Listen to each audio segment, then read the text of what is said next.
Hello dear student, स्वागत है आपके अपने यूट्यूब चैनल अमन केमिस्ट्री में। और आज हम बात करने वाले हैं 12th क्लास के एनसीईआरटी बुक के सेकंड चैप्टर सॉल्यूशंस के एग्जाम्पल 4.5 के बारे में। बहुत ही अच्छा क्वेश्चन है, बहुत ही प्यारा क्वेश्चन है।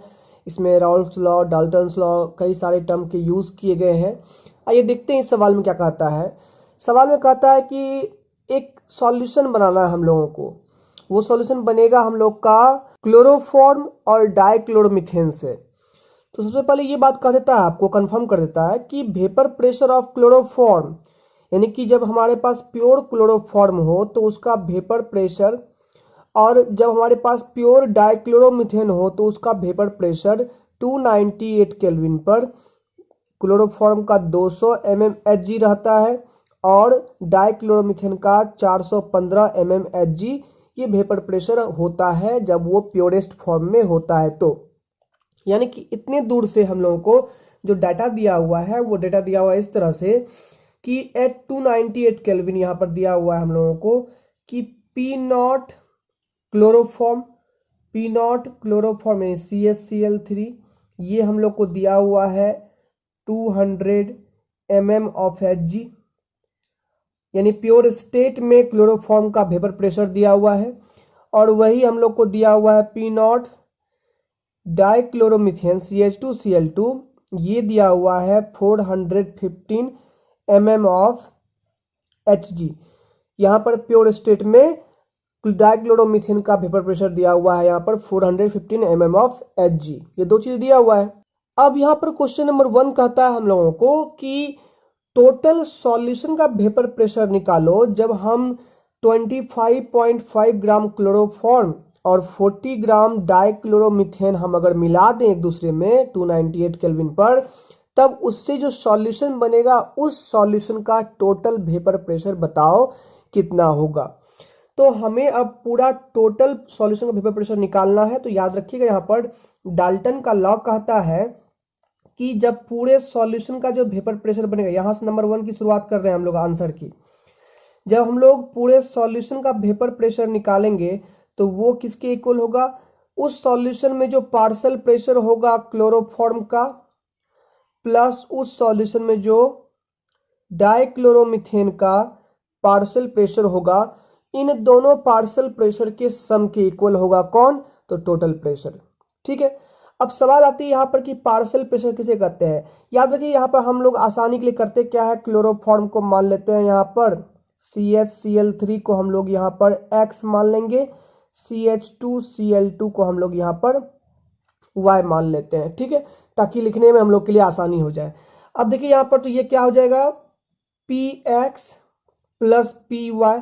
अब आपको पता है कि पार्शियल प्रेशर क्या होता है, तो यहाँ पर डाल्टन का लॉ कहता था यहाँ पर कि पार्शियल प्रेशर क्या होता है, तो इसको इस तरह से फाइंड कर सकते हैं, प्योर स्टेट में x का pressure into mole fraction of x। That means ये हो गया कि सॉल्यूशन में जो प्योर स्टेट में जैसे हम लोग यहाँ पर दिया हुआ है क्लोरोफॉर्म का प्रेशर दिया हुआ है, डाइक्लोरोमीथेन का प्रेशर दिया हुआ है, वो प्रेशर गुना इस सॉल्यूशन में जो हमारे पास इन दोनों को मिलाने से जो मोल फ्रैक्शन बनेगा क्लोरोफॉर्म का और डाइक्लोरोमीथेन का, उसका मोल फ्रैक्शन से यहाँ मल्टीप्लाई कर देंगे। सिमिलरली यहाँ पर अगर PY की बात करें तो ये हो जाएगा P नॉट Y, यानी प्योर स्टेट में Y का वेपर प्रेशर इनटू सॉल्यूशन में जो Y का हमारा मोल फ्रैक्शन है उससे हम लोग क्या करेंगे यहाँ पर मल्टीप्लाई कर देंगे। अब तो आपको एक बार पता होगा कि हमारे पास यहाँ दो कंपोनेंट है और आप जानते हैं कि किसी भी सॉल्यूशन के अंदर में टोटल जो मोल फ्रैक्शन होता है वो 1 होता है। यानी कि हम जानते हैं कि x जो हम x का मोल फ्रैक्शन निकाल रहे हैं प्लस y का जो मोल फ्रैक्शन निकाल रहे हैं वो कितना होगा, 1 होगा। तो यहाँ पर हम लोग x y के प्लेस पर लिख सकते हैं 1 माइनस x। दैट मीन्स ये हो गया कि x का मोल फ्रैक्शन को अगर 1 में से घटा दें तो ये किसका मोल फ्रैक्शन दे देगा, हम लोग को y का मोल फ्रैक्शन दे देगा। तो इसको इस तरह से लिख सकते हैं हम लोग P not x into XX plus P not y into 1 minus XY को लिख सकते हैं 1 माइनस XX लिख सकते हैं यहाँ पर ना। यानी x का मोल फ्रैक्शन को 1 में से घटा देंगे तो y का मोल फ्रैक्शन मिल जाएगा। ये हम बना रहे ताकि हम लोग को जो है ना 2 मोल फ्रैक्शन ना निकालना पड़े, एक ही मोल फ्रैक्शन निकालने के बाद काम चल जाए। हालांकि दोनों का निकालेंगे तो कोई दिक्कत नहीं, फिर भी सवाल बनेगा। ठीक है, तो यहाँ पर अगर हम लोग इसको अगर सॉल्व करेंगे यहाँ पर तो ये हो जाएगा P naught X into X X plus ये हो जाएगा P naught Y minus P naught Y into X X. ठीक है ना, इसको मल्टीप्लाई कर दिए। अब देखिए इन दोनों टर्म में यहाँ पर पी नॉट वाई अकेला रह गया और इन दोनों टर्म में यहाँ पर जो है ना हमारे पास एक्स एक्स कॉमन है, तो यहाँ पर देखिए इसको लिख सकते हैं हम लोग पी नॉट वाई, ये हो गया पी नॉट वाई प्लस इन दोनों में हमारा एक्स एक्स कॉमन है यानी mole fraction of x common है, और इधर क्या बच जाएगा हमारा पी नॉट एक्स माइनस यहाँ क्या बच जाएगा हमारा पी नॉट वाई। ये टोटल प्रेशर का हम लोग का फॉर्मूला बना। हमको क्या क्या चाहिए अब हम लोग को चाहिए यहाँ पर प्योर स्टेट में y का प्रेशर जो हमें दिया हुआ है, हम लोग को चाहिए मोल फ्रैक्शन ऑफ x जो निकालना हम लोगों को, फिर प्योर स्टेट में x का प्रेशर माइनस प्योर स्टेट में y का प्रेशर, ये हम लोग को दिया हुआ है, आराम से हम लोग निकाल सकते हैं, यहाँ पर रख सकते हैं। केवल हमको यहाँ पर एक चीज चाहिए होगा, बस हमको मोल फ्रैक्शन ऑफ x चाहिए जो हम लोग को फाइंड आउट करना है। तो हम लोग मोल फ्रैक्शन पहले इस सॉल्यूशन में हम लोग x अर्थात क्लोरोफॉर्म का हम लोग मोल फ्रैक्शन निकाल लेते हैं, उसके बाद हम लोग इस फॉर्मूला पर फिर से चलेंगे। तो चलिए काम करते हैं हम लोग क्लोरोफॉर्म के मोल फ्रैक्शन के लिए। अब आप देख सकते हैं कि हमारे पास यहाँ पर क्लोरोफॉर्म की बात करें तो हमको दिया हुआ है 25.5 ग्राम क्लोरोफॉर्म दिया हुआ है, यानी वेट ऑफ CHCl3 दिया हुआ है 25.5 ग्राम। और अगर हम मॉलिक्यूलर वेट की बात करें या मोलर वेट की बात करें ऑफ CHCl3 तो ये कितना हो जाएगा, कार्बन का होता है 12, हाइड्रोजन का होता है 1, क्लोरीन का होता है 35.5, इसको मल्टीप्लाई कर देंगे कितना से 3 से, तो ये हो जाएगा हमारा 12 1 13 प्लस ये हो जाएगा 5 3 15, 5 3 15 1 16, 3 3 9 1 10, ये हो गया 106.5, तो ये हो जाएगा 118.5 क्लोरोफॉर्म का मोलर मास, ये ग्राम पर मोल में आएगा। ठीक है, उसी प्रकार से अगर हम यहाँ बात करेंगे तो वेट ऑफ डाइक्लोरोमीथेन हम लोग को दिया हुआ है, कितना लेना है हम लोग को, डाइक्लोरोमीथेन लेना है 40 ग्राम लेना है। ठीक है, तो 40 ग्राम यहाँ पर ले लिए। मोलर वेट की बात करें तो यहाँ हो जाएगा 12 प्लस एक हाइड्रोजन का एक होता है 2 का हो जाएगा 2 प्लस 35.5 दूनी हो जाएगा 71, तो यहाँ पर ये हो जाएगा 12 2 2 4 1 5 7 1 8 85 ग्राम पर मोल यहाँ पर हो गया इसका मोलर मास। तो अगर हम मोल निकालें यहाँ पर तो मोल NCHCl3 आएगा, मोल ऑफ CHCl3, ये कितना आ जाएगा यहाँ पर, मोल होता है वेट बटे मोलर वेट, तो वेट यहाँ पर दिया हुआ है 25.5 ग्राम, मोलर वेट 118.5 यहाँ पर ग्राम पर मोल दिया हुआ है। इसको सॉल्व करेंगे, यहाँ पर मोल में आएगा रिजल्ट, तो हम लोग सॉल्व कर लेंगे इसको, हम लोग कटाएंगे तो यहाँ पर फाइनल जो हमारा आंसर आएगा, सॉरी यहाँ पर 119.5 हो जाएगा, 119.5 हो जाएगा। तो यहाँ पर हम लोग का फाइनल जो आंसर आएगा वो आएगा 0.213 मोल।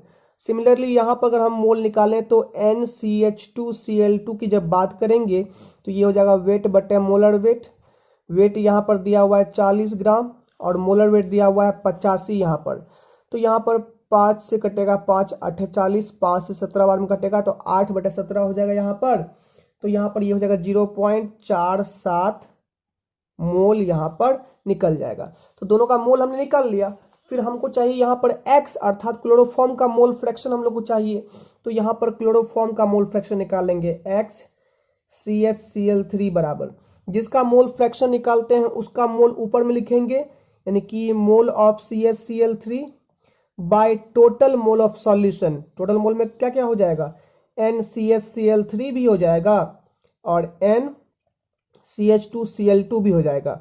तो यहाँ पर मोल ऑफ CHCl3 कितना निकाले हैं, 0.213 आया है, और यहाँ पर 0.213 प्लस डाइक्लोरोमीथेन का मोल कितना आया है 0.47, तो ये हो जाएगा हमारा 0.213 बटे हो जाएगा, ये हो जाएगा 383 0.683 हो जाएगा टोटल सॉल्यूशन का मोल हमारा। ठीक है, और जब इसको डिवाइड करेंगे तो हमारा मोल फ्रैक्शन आ जाएगा 0.312। ये हमारा मोल फ्रैक्शन आ गया किसका, क्लोरोफॉर्म का। यानी कि हम लोगों ने यहाँ पर एक्स क्लोरोफॉर्म निकाल लिया है और प्रीवियस पेज में हमने इसी को एक्स एक्स करके लिखा हुआ है, यानी एक्स का मोल फ्रैक्शन हमने यहाँ पर निकाल लिया। ठीक है, अब हम लोग को यहाँ पर y का मोल फ्रैक्शन की जरूरत है ही नहीं हम लोगों को। अभी यहाँ पर हम लोगों ने फॉर्मूला में केवल y के मोल फ्रैक्शन को भी एक्सचेंज कर लिया x के मोल फ्रैक्शन से, तो इसलिए हमारे लिए आसान हो गया, एक ही मोल फ्रैक्शन निकालेंगे, काम कर लेंगे। अब चलते हैं हम लोग फाइनल इक्वेशन पर। ये चीज याद रखिए यहाँ पर कि x का मान कितना आ गया, 0.312 आ गया है। अब हमने जो पी टोटल का यहाँ पर फॉर्मूला प्रूव किया हुआ है, पी टोटल क्या हो जाएगा, यहाँ पर पी टोटल हो जाएगा P naught Y plus X X into P naught X minus P naught Y. ठीक है, अब देखिए यहाँ पर पी नॉट वाई की बात करें, यानी कि हमारे पास डाइक्लोरोमीथेन का प्योर स्टेट वेपर प्रेशर कितना दिया हुआ है, ये दिया हुआ है 415 प्लस, और ये निकाले हैं 0.312। यहाँ पर पी नॉट एक्स दिया हुआ है 200 माइनस पी नॉट वाई यहाँ पर 415 दिया हुआ है। जब यहाँ पर सॉल्व करेंगे तो ये हो जाएगा 415 प्लस 0.312, मल्टीप्लाई कर देंगे इसको यहाँ पर, तो ये माइनस में रिजल्ट देगा हम लोग को 215।